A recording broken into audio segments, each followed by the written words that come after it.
Hi everyone and welcome to another painting tutorial from Promethean Paints.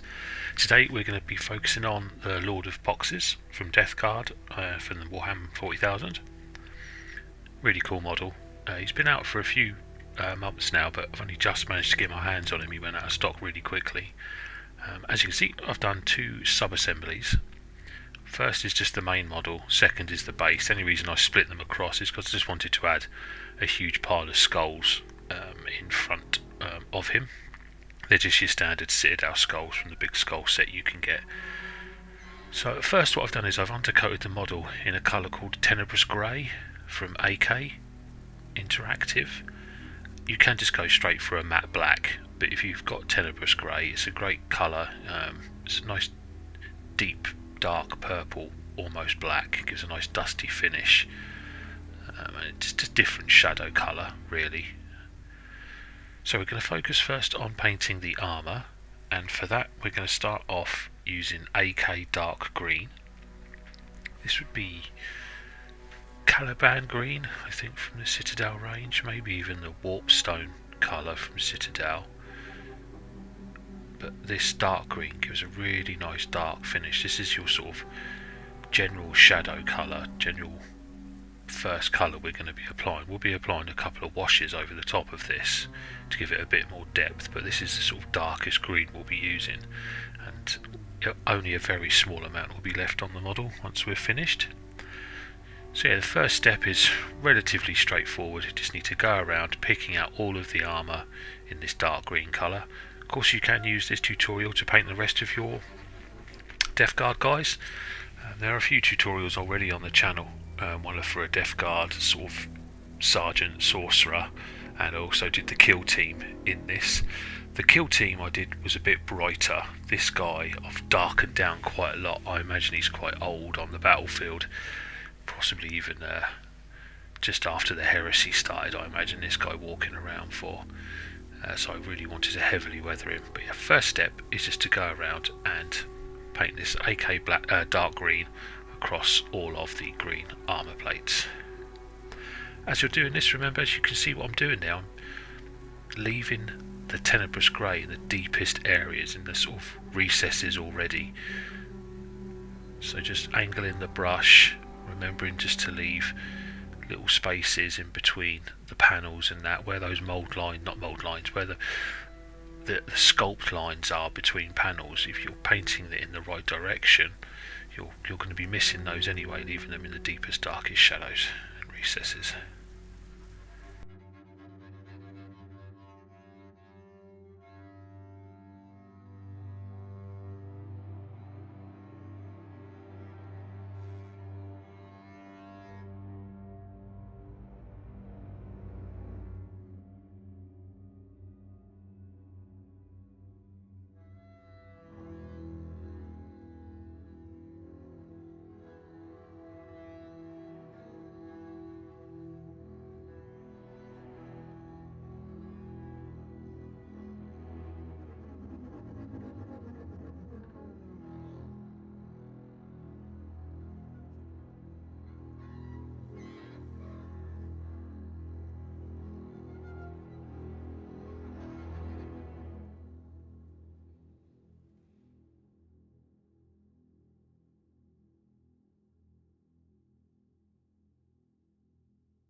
Okay, once you've done that, you can see here what I've covered.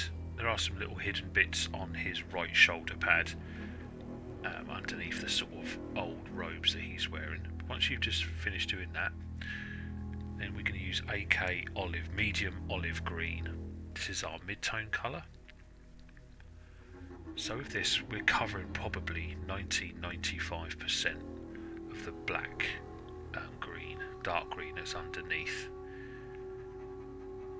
Trying to leave little bits around any of the sort of rivets and holes that are there.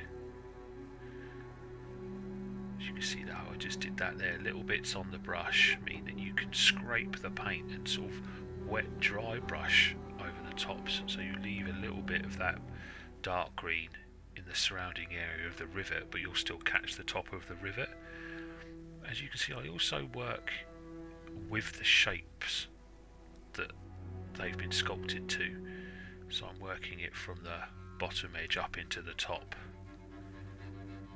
That means you get little texture lines left. The paint's very thin.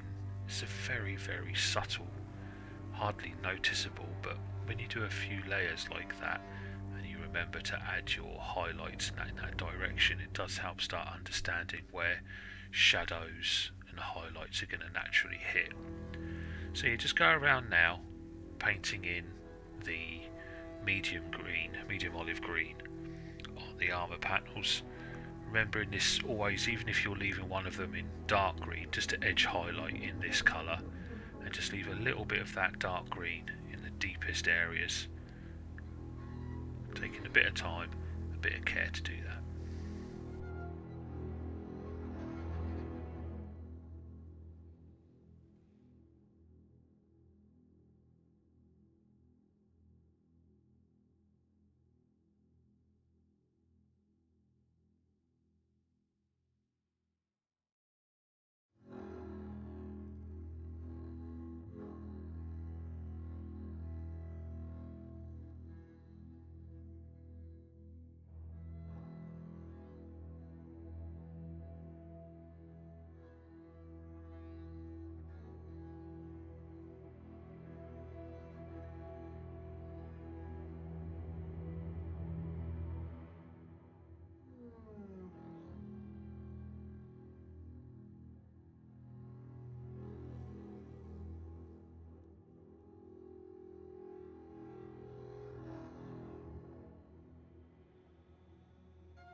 Next green is going to be an amazingly named colour, aka Frog Green. This is where your Death Guard green starts to shine. So that medium olive green is kind of a good Death Guard green. The Frog Green now is almost like your final highlight colour, but we have one more colour to add after this, which is your real sort of highlight. This is a sort of bright point highlight. It's hard to explain. We're adding where the light hits it, where there's scratches, dents, rivets. This is the colour to highlight that. So this is our first big highlight, and this is where I want to pick out all the areas where they've been damaged. All of the edges get picked out with this colour. Your main highlights are picked out with this colour, for then to add a final highlight colour afterwards. So this is your sort of edge highlight, but we're also adding a little bit of damage, a little bit of weathering, but always making sure really that we want to edge highlight everything in this colour so that it all stands out, and pick out all the rivet points as well.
And then our final highlight colour is with AK Pistachio. Very, very bright yellowish green colour. It's a lovely colour. We only use a little bit of this now, and all I'm doing are subtle edge highlights on the areas that I really want to be bright. So it's the top of his fingers there. There's areas on his helmet, around the sort of the neck armour, top of his legs. So anywhere that is naturally going to be catching the light, reflecting it, tops of rivets, harsh edges, then you just pick out some using the pistachio colour. Definitely picking out the rivet points and doing some edge highlights. You're really highlighting your highlight that you just did. So we're using the pistachio to highlight the frog green, and it gives a lovely desaturated green feel, adding little scratches and that around those dented areas, just to bring some texture and life into our Lord of Poxes.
As you can see there, just a few highlights really bring to life the model.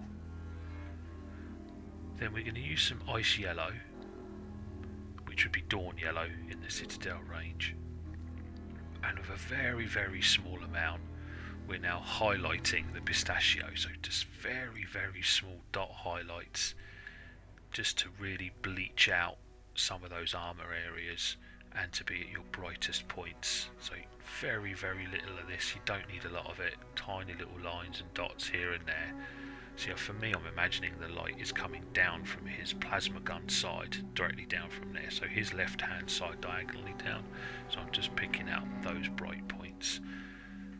Sometimes you can leave this step until once the model's completely painted, so that you do your final over highlights as the last piece, so that you know where your normal highlights are, so that you don't create any weird highlights and shadows in the wrong places.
So we're going to be applying a lot of washes over a lot of times here. So I'm using AK Medium Rust, Scrag Brown in the Citadel range. And I've heavily watered it down. It's probably 10 to 1 in favour of water. Very, very subtle, very, very... the opacity is almost nothing, as you can see there. And basically I'm going to apply this all over the armour, focusing on those darkest areas where I want it to be brown, but it's really just giving everything a uniform finish of this rusty weathered look. I do a couple of coats here because it's heavily thinned down, so I would urge to do similar.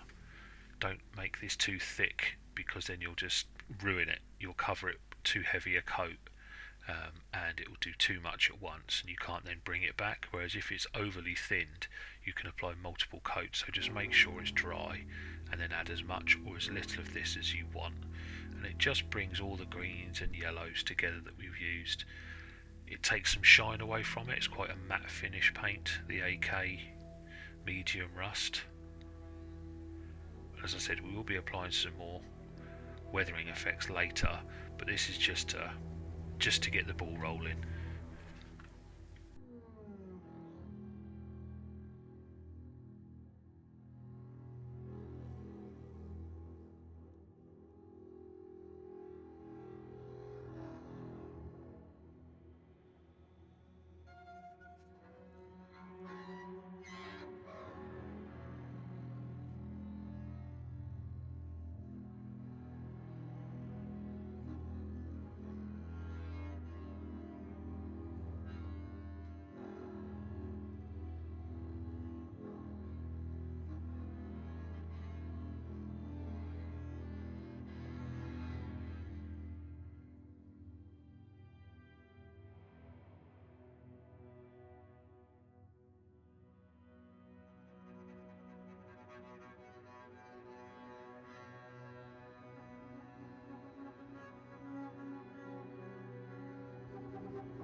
in between those layers, give it a good 10-15 minutes to dry.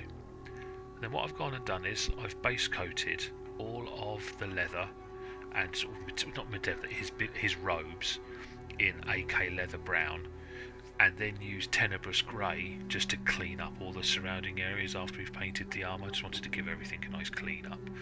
So any areas that aren't armour have been painted Tenebrous Grey, and his robes were painted in AK leather brown. Once you've done that, then get some AK mud brown, which is, I guess, in the Citadel range, maybe Baneblade brown or Steel Legion drab, probably Steel Legion drab is the closest to this. And this is our first highlight colour over the leather brown. And so with this I'm picking out all of the raised areas, the flat areas, so I'm just leaving the leather brown in the deepest shadows. As I said, you would use, this would be Steel Legion drab. Probably Dryad Bark is the Citadel base coat that you would use, and then use your Steel Legion drab over the top of it.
Okay, once that's done, you can already see we've got some really good definition there, some changes in contrast.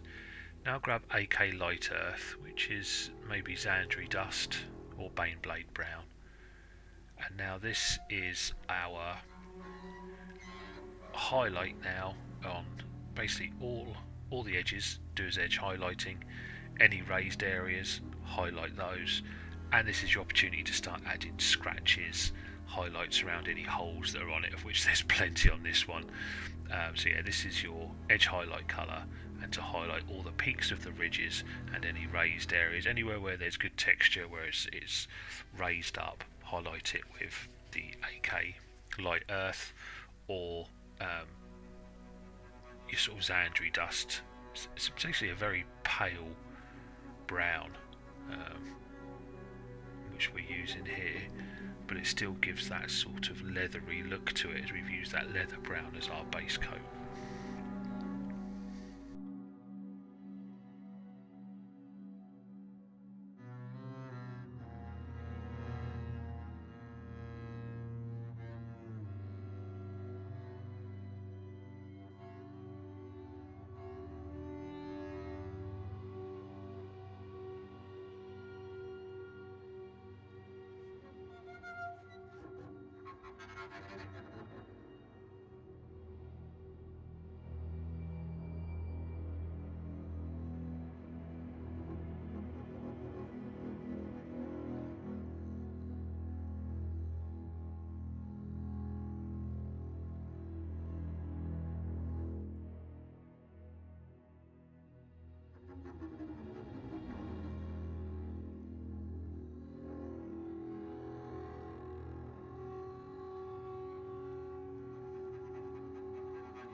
to give it a sort of fleshy look, and we're then going to do a final highlight of Flayed One Flesh. Now there's not much difference, as you can see there on the palette, between your sort of light earth and the Flayed One Flesh, but there's just enough to give it a subtle, brighter, desaturated, worn look. So I just go over now all the major raised points with little dot scratch highlights using Flayed One Flesh.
I want to bring back some of the shadow areas, so we turn to our good friend Null Oil.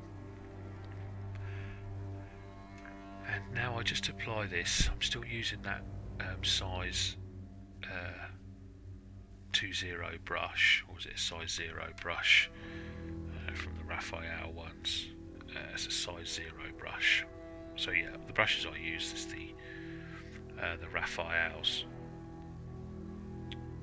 This is a size 0, or you can use a 00. I'll put a link in the descriptions of where I get my brushes from, but all I'm doing here is just using the Null Oil just to bring back some of the shadows, so focusing it in the darker areas, not too much on the brush, remembering that where you remove the brush is where the most paint is left. So especially on washes, if you drag it into those shadow areas, that's where most of the paint will be left, in the place where you remove it. So just bear that in mind when you're applying washes, that it will always get left the most where you move the brush off. So I'll just work around, just adding in a few more shadows. You can add as much or as little of this as you want. You could use Agrax Earth shade as well, but the black, it just gives that straight hit that I wanted. Agrax Earth shade would do similar. But it would sometimes it's a bit shiny, Agrax Earth shade, whereas Null Oil is nice and flat and pretty matte.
Okay, next up we're moving on to some non-metallic metal.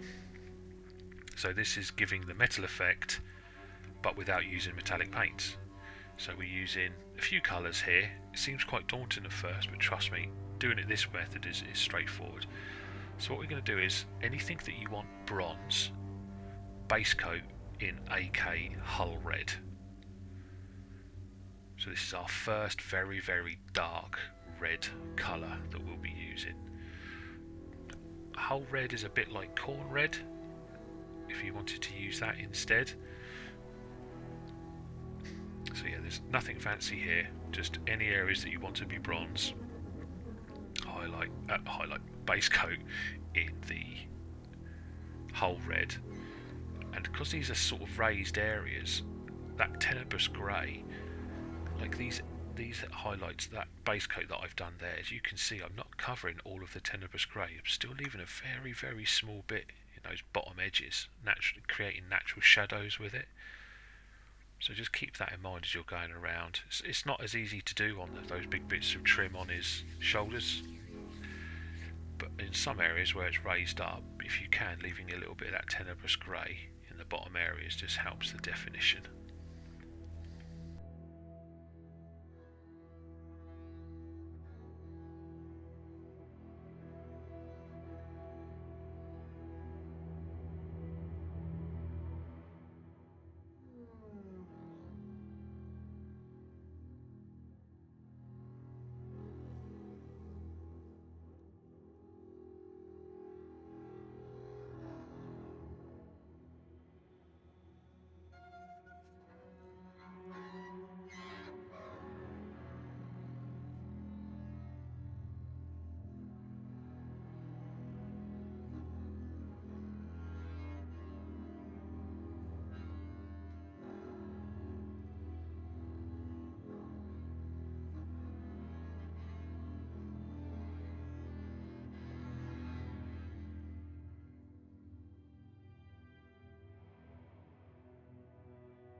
So once you've base coated everything in the Hull Red,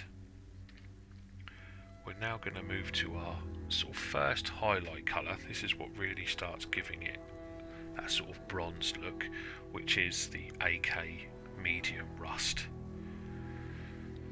And what I'm doing here is, once again, I'm imagining where that light is coming from, which is the sort of top left, but I'm also wanting to remember that we're going to be looking at this model on the tabletop, so I'm not applying highlights in line with all of where the sunlight is coming from, more just trying to keep it interesting.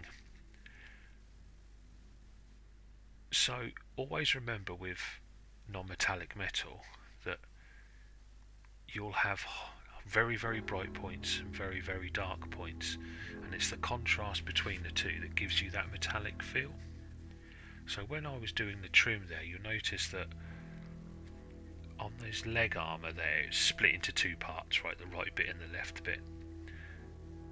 So I've added a highlight on the left hand side up to the ridge, and then left a dark bit and then added a bottom highlight, and on that first bit added a little dot in the top corner. It's not overly realistic to how the light works on those metallic effects, but it does reflect a little bit on how it does work, remembering that bright points and dark points, your shadow is always right next to your lightest point. If there's a ridge there, you'd have a very, very dark bit next to a very, very bright bit because it's hidden away from the sunlight. I'm no master of non-metallic metals. I sort of have just made it up as I've gone along after watching a number of tutorials. With the Death Guard models, it's really good because you can dot scratch your highlights on. You don't have to be extremely precise as long as you follow the sort of basic principles of it. So there, a little bit of edge highlighting, then a line in the middle where I expect the light to gather, and here you can see I'm just edge highlighting and then adding scratches and lines and marks just around the rivet holes, highlighting the rivets as they would catch the light. So the Death Guard models allow you to practice non-metallic metal, and it can be very forgiving just because of the damage that you can put on them. Highlights could be a lot of different places because there's marks all over it and scratches all over it. Just remember that if you're highlighting something, what are you highlighting? Generally, if you're highlighting a scratch, that there's got to be a dark area next to it to create that highlight. All takes a lot of practice and comes with time, but I think on the Death Guard models it's a good thing to practice on. It does look good. You can add a lot more battle damage to your models. It doesn't take that long, a little bit longer than it does when you paint metallics, but some of the weathering effects look a little bit better on them. As you can see, we've already started creating a nice bronze look. So any round areas, just do little crescent highlights. This medium rust colour is also your first edge highlight. This is where you make sure you edge highlight everything. You'll notice with non-metallic metal, when you look at reference images, nearly everything is highlighted to some degree with an edge highlight. Whether that's with your first tone, which is this medium rust, or the top colour. So all I'm doing on those sort of circle areas there is a straight line where I imagine the sunlight being its brightest, hitting it directly, and then edge highlighting around it.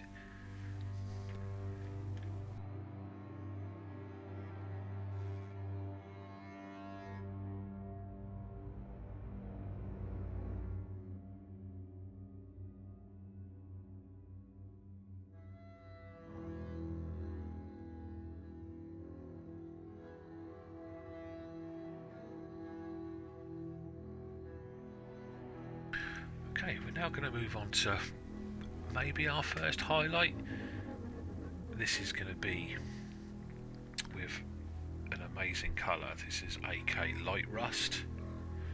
Really, really nice punchy orange. It would be Fire Dragon Bright or Troll Slayer Orange in the Citadel range. And we're not using very much of this.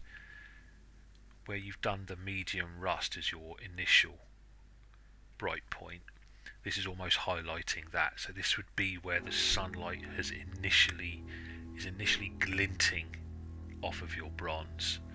So you notice there I've done it in the top areas, a little dot at the top, little dot at the bottom. Sometimes having a little dot of this colour right next to a shadow really sells the effect of the bronze. So yeah, just work yourself around the model.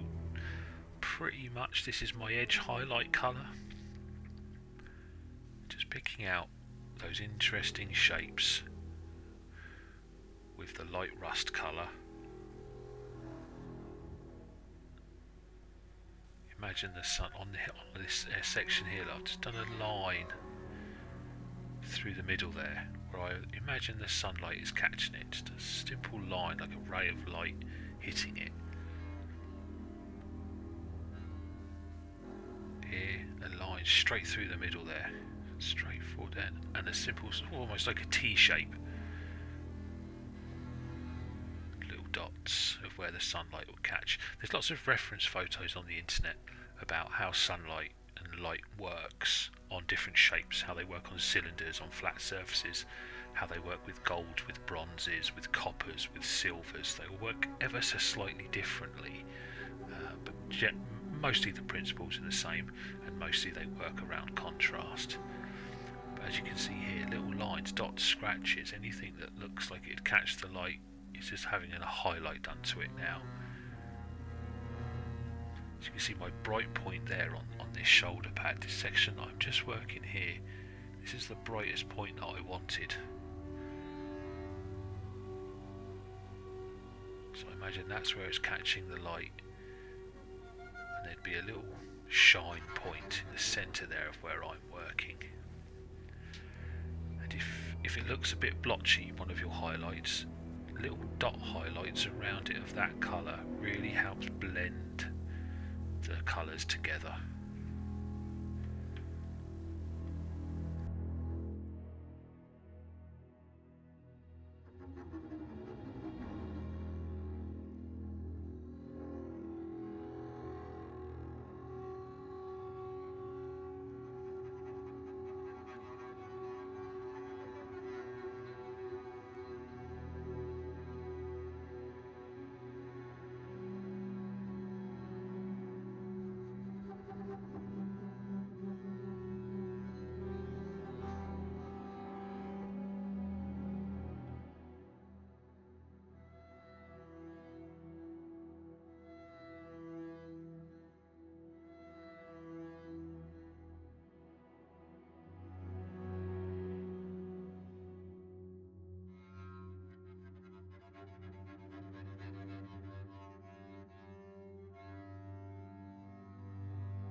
Now we're pretty close to being done. Our main final highlight, we've got one after this with ice yellow, but our sort of key highlight here is with AK Pastel Peach.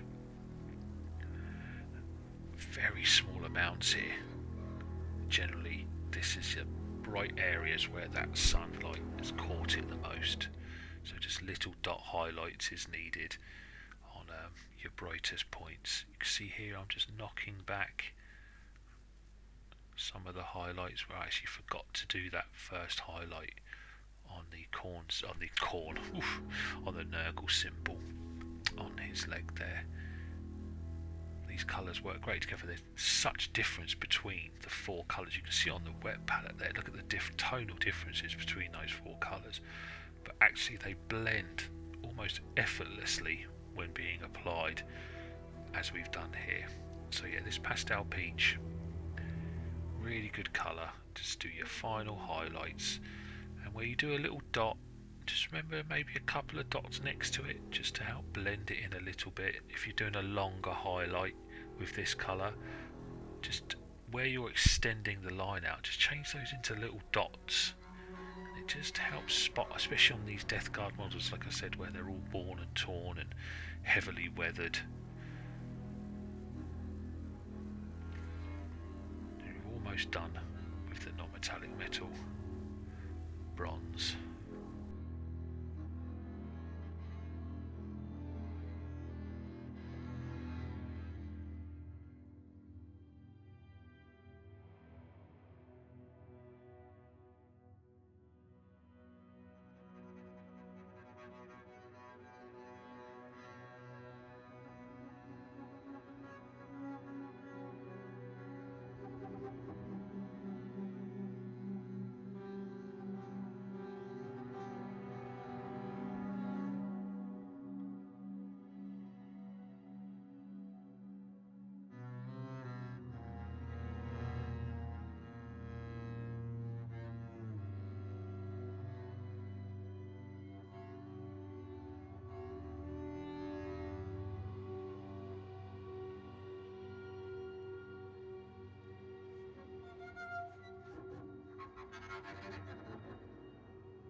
now we're just going back to that ice yellow, tiny little bit, and I'm going to just dot highlight our highlights.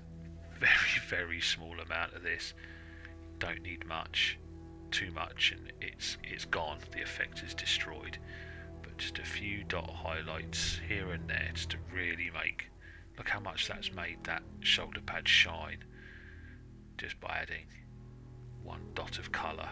It's bizarre how it works. Still don't quite understand it, but I know that it works. So yeah, non-metallic metal can be quite daunting at first, but it's well worth a go.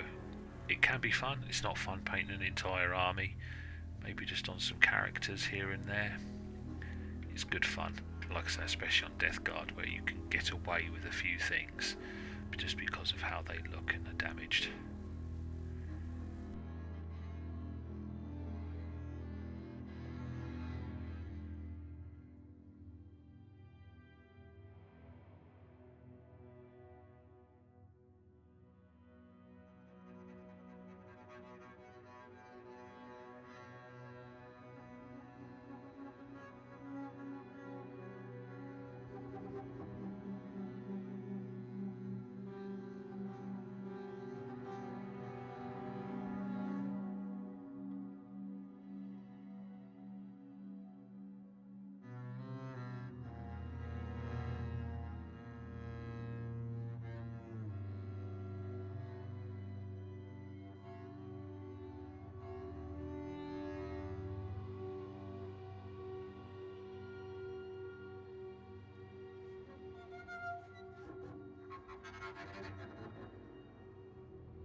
Okay, now I'm just going to paint in the glowingness of the eyes, just using three colours here. We're using AK Blood Red, which would be Evil Sun Scarlet.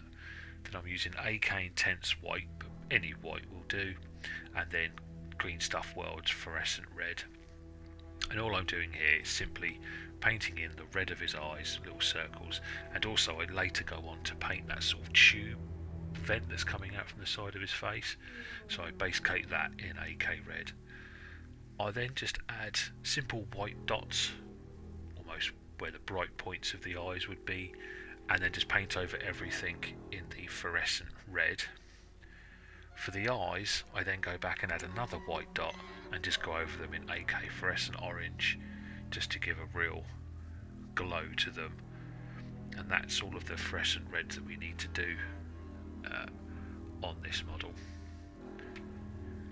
You'll notice that I've put it in this description of wow, a sort of warning that towards the end of this tutorial I am jumping around painting all different bits at all different times, because a lot of this stuff has different drying times. The rust effects that we do a bit later on his sword has a really long drying time, and I wanted to get on to do other parts and to paint in other parts, and the washes take a little bit longer to dry. So I do jump around a little bit, but I try and keep you all in the loop of what I'm doing. So now we're moving on to doing some more non-metallic metal, and we're doing silver now. Same principles as the bronze, we always have to start with a base coat, and for this I'm using the AK Dark Sea Blue. We're only going to be using two colours to do silver, AK Dark Sea Blue and the Intense White, and we'll just do some mixing to create our tonal shifts from the very, very dark blue to almost white. So simple case here of all of the silver, just go around and base coat in the dark blue. In some of these sections I do leave the Tenebrous Grey in the deepest recesses and shadows just to add that extra level. If you wanted to, you could base coat everything fully in the dark sea blue and then just do a wash over the top with Nuln Oil.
So this is where the fun begins. Put a big old splodge of white on your wet palette and then do a sort of, 70-30 mix of the dark sea blue and white. So 70% dark sea blue, 30% white to create our first change of colour. And then, like the bronze we've done, we're now starting our highlighting. So pick out the areas you imagine having to be bright. So with the silver, we're covering probably 60-70% of the areas, leaving that dark sea blue in the shadows and just starting your highlight. There's a lot of interesting shapes on this model. The sort of curved edges at the top do offer a challenge, but one that we can overcome. So yeah, just pick out all of your first highlights where you imagine the sun reflecting. So it's generally a case of imagine where you want your brightest points. If your brightest point is 1 millimeter, your highlight could be 4 millimeters long, okay? Because that's where the light hits it and then reflects. The shine ebbs away over a space. So all we're doing here, this is just starting the process of creating those bright points by getting brighter and brighter and brighter. The brighter we get, the smaller the amount of paint we're going to use.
There we've just created another shift, added a bit more white, and that's all we're doing here. Very straightforward. Unlike the bronze where we had to use a few colours, we're just using 2 colours here. So you can make as many mixes as you want between these tones of dark grey to white to build up your brightest points. Just remember that you can't have too many because you'll run out of space. But 2, 3, 4 different addings of white until you're almost at pure white is how I work it. I go to probably a 70-30 mix in favour of white before I might do my pure white. Sometimes I don't do a pure white spot highlight on the silvers. I like them to be slightly matted and dull on the Nurgles models. And you can add scratches, dents and all sorts of stuff onto those big flat areas at the top around those exhaust pipes. If you were just using metallics, that's fine. You would just pick your metallic colour, your lead bouchers or iron warriors, those sorts of colours, Just paint them as normal, and then do washes of probably Agrax Earthshade, even some Nuln Oil to really darken it down, and then highlight them with your Stormhold Silvers, just to pick out those raise points.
So I've left you alone for a little bit, but as you can see we're nowhere near white, but look at the contrast we've got from dark to light.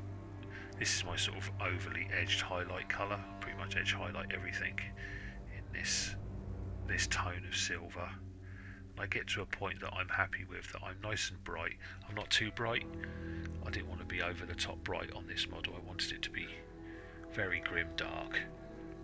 I wanted the bright points to be the bronze and the sort of magenta of his plasma gun, and I wanted the sword to stand out as well, which we'll be doing in a minute.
Okay, so next up is the sword, and for this we're using a really great paint. So this is water soluble paint, Rust. Give the bottle a really good shake. There's a ball bearing in the bottom of it. It is a bit stinky. It is a water-based paint, but it's very stinky. And how this works, when this dries giving a textured rust finish. The more, if you were to add water to this once you've put it on, it lessens the effect of the rust that's created. So the more you put on, the rustier it is. So as you can see, I'm applying this in quite big splotches of paint. It's really, really dark to see at first, but you'll notice as we're carrying on painting the model, I point out of how it's drying back and how the rust is being created. It's a great, if you're doing a lot of rust, I would really suggest getting a bottle of this stuff. I get mine from Element Games. They've always got it in stock. There's a verdigris one, a moss one. They are very good. Take a bit of getting used to. It's always worth practicing. As I said, it is a bit stinky, so I have a window open, but it is water based. It is not an oil based paint. So as you saw there, this is literally a couple of minutes, not even that, applying it in quite thick splotches all across the model. Then you could leave this for the 20-30 minutes it needs to dry. I'm also going to apply this over some other areas in sort of those deepest spots, just adding this. It's almost like adding a contrast paint or a wash or shade. It runs off the brush. It's thick, but it runs very well. So I just add this onto areas that I want to be rusty, in some of those deepest recesses. And some of them I add a little bit of water just to help blend it into the sort of areas that surround it, so there's just not one big splodge of orange rust. It does blend itself around. One really cool thing you can do with this stuff is once it's fully dry, so this rusty sword that we've got, once it's fully dry, you can dry brush over the top of it with Stormhold Silver, and it gives an amazing looking rusty sword. That quick, literally 20 minutes, which is mostly drying time. if there was no drying time, it'd take you like a minute to create a really good rusty sword. We're going to be doing something similar, but using some other paints just to give a nice glowing rusty effect.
As you can see there, it's already started to dry back, starting to get that orangeness built into it. And whilst that's still drying, we're just going to move on now. We're going to be painting the leather straps that hold the sword onto his back. We're going to be using AK Leather Brown, AK Saddle Brown, and then some Citadel Cadian Flesh Tone. Nothing clever here. Base coat all of the leather in the leather brown, then do our first highlight using the saddle brown, picking out all the edges, any raised areas, any areas of texture, scratch marks and lines with the saddle brown, and then the Cadian Flesh Tone is used as our edge highlight and to highlight any scratches, holes and dents that you want to add to your leather.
whilst we've got the Cadian flesh tone out, I add a bit more onto the palette.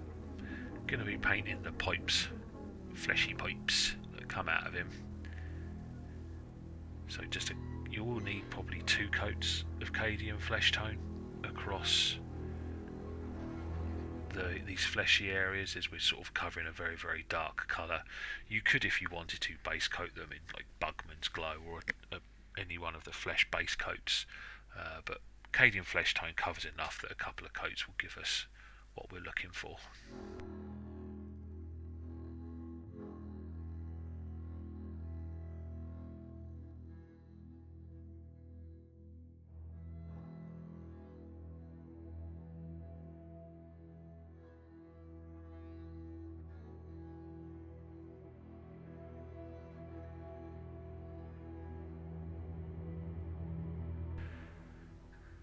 Once you've given them a couple of coats, we're then going to make a wash using the contrast Vulpes Pink.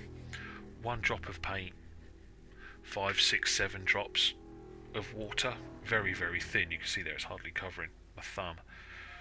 So you will need a couple of coats of this. If you went straight out Vulpes Pink, it'd just be too strong. So make a good mix, heavy mix of water with it. And what I do to achieve the sort of gradient effect we've got is cover it all with Vulpes Pink at first, and then once that first coat's dry, add some more, but add it closer to where it joins on to the machines or other pipes, so that you get darker at the start and you get darker at each end. So the darker it is, I imagine it being more heavily bruised and sore. So when you're adding more layers of this, of your wash, just reduce the areas you're applying it to, but only apply it to the areas where you want it to look more sore, more infected. For me, it's the 2 ends and any bits where sort of the skin pipes join together.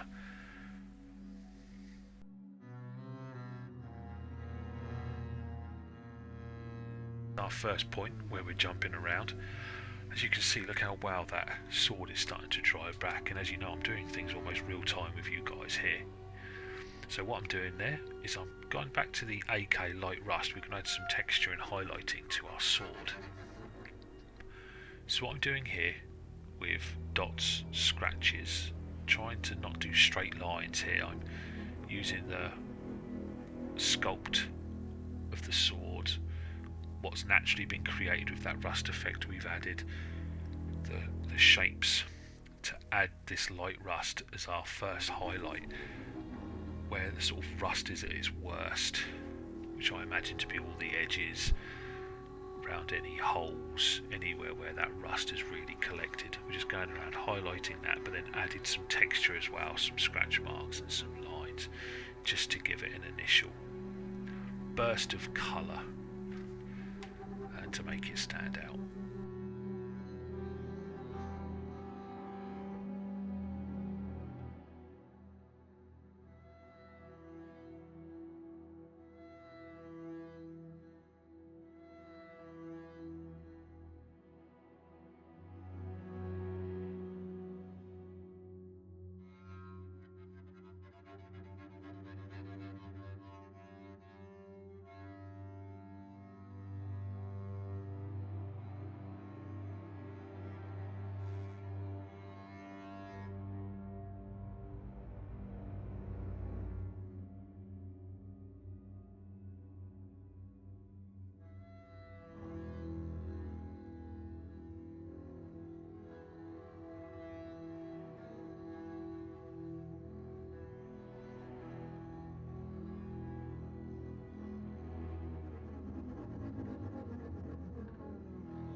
Here you can see as well I'm just doing those final highlights on his eyes, and after doing those little dots of white I add the fluorescent orange.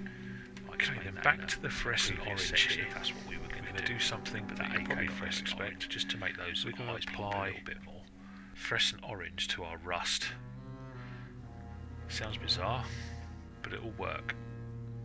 First of all, I add it onto the eyes, and then what I do is on the sword, the areas that I really want to be orange, I add this as a sort of edge highlight, scratch highlight, dot highlight into the places where the rust would have collected, or we've already added some of that light rust to it. I'm just using this to over highlight them. You could use Fire Dragon Bright or Troll Slayer Orange from Citadel, but if you've already got the fluorescent orange, it doesn't hurt to use it. It will not be fluorescent, but what it will be is really bright rust.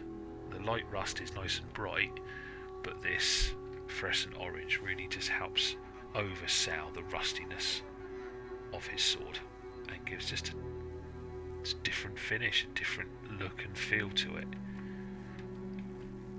I also then add this to the other areas of rust we've added, just little dots of it here and there, just to do the same on those dirty areas.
Okay, I've then made a mix of Tenebrous Grey and water, probably 5 drops of water to 1 drop of Tenebrous Grey. What I'm doing here is I'm almost panel lining some of the shapes and areas just to get some definition back. I noticed we lost a little bit of definition around some of our shapes and recesses. So what I'm doing here, I'm almost glazing this stuff into the shadow areas, picking out anywhere where it's hard to see definition. You can only really do this on your own model when you've got it in your hand looking at it. You'll see naturally where you want to get those definitions where it's not clear, where you've kind of got two highlights together of two different colours but nothing in between those two colours. So it's worth sometimes just going around and what they call panel lining, just outlining each shape, especially around rivets, gaps in the armour, broken bits. It just helps define where one shape starts and one shape ends. And I also glaze this into some of the areas that I want to be in shadow or in the darkest corners. But again, where we've used that Tenebrous Grey as our initial base coat, if you've been careful during putting your base coats on, some of that Tenebrous Grey is already there in those shadows, already helping define those shapes for you. You can see on the pipes there where we've got a lot of Vulpes pink at the sort of top, and there's not much in the middle, so you get those natural gradients where you've only applied it in smaller and smaller areas the more coats that you add.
Okay, we're now just going to jump onto the plasma gun, and for this, just base coat the plasma coil and the little hole in the front of the gun in your pure white. Yeah, so nothing overly smart here, just be careful and just paint in a couple of coats of white on the plasma coils.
I've just added a few more bits of Vulpus pink onto those pipes. And then once I've done that, I then grab some Druky Violet, and straight out of the pot, we're not going to dilute this down, we're only using it, see I'm wicking off quite a lot of it. The Druky Violet is used in the top areas. That Vulpus pink hasn't fully dried yet. You've got the model right down the bottom of the corner there, which I suddenly realise in a minute. But I'm just pushing some of that Druky Violet up into those areas where I expect to be most sore, just to give it that final bruised kind of look. You could add a blue wash to this as well. I forgot the name of the Citadel blue wash, but you could add a little bit of blue to it if you wanted to. We do know if you look at a bruise, it does have a slight blue tone, but the pinks and purples were enough for this, and there's not a lot of space to work with. So yeah, whilst that white is drying, just if you haven't, everything else isn't fully dry, you can just go back and finish off some areas.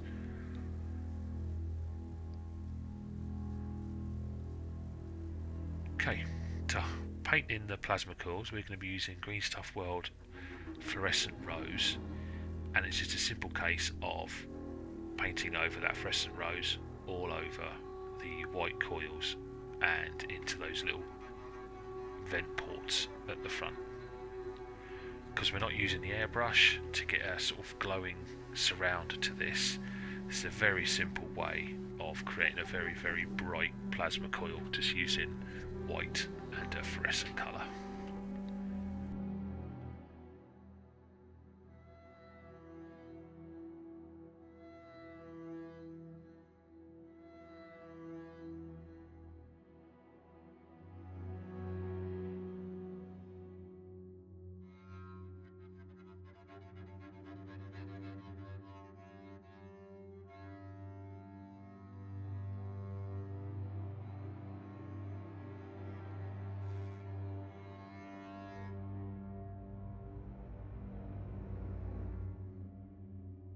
I'm just going to move on to highlighting the pipes now, and we're going to be using Flayed One Flesh, and all I'm going to be doing here is picking out the sort of central points of the pipes, just where you can see them when you're looking head on. Now, brutally honest with you, the Druky Violet isn't 100% dry here, and that's not a bad thing, because actually what it's doing is, as I'm adding the highlight, some of that purplish colour is coming out into the highlight, just helping wet, almost wet blending. It doesn't matter if those colours are fully dry when you do this. Flayed One Flesh is already quite a wet paint, as it's a highlight paint. But yeah, all I'm doing here is just adding some highlights. As you can see, dots and scratches. Try not to do it too safe and straight. This is a Nurgle warrior, right? So nothing's going to be overly clean and tidy, but just add in highlights where the sculptor has added in any of those lines, and just help define those shapes that has been created for you.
We're just going to do some highlighting on the plasma gun, and for this I've just made, in my big contrast pot, what I've done is I've created a white contrast by using Vallejo white ink, water and contrast medium. So it's 1 part white ink, 2 parts water, 1 part contrast medium, and just mix it all up. I made a big vat of it and put it into the pot. Nicely that I've hidden it away from you what I'm doing. All I'm doing here is applying this ink wash to the bottom edges of the coils so that the white naturally collects, as you can see there, just in the bottom edges of the coils, leaving the top part still as magenta.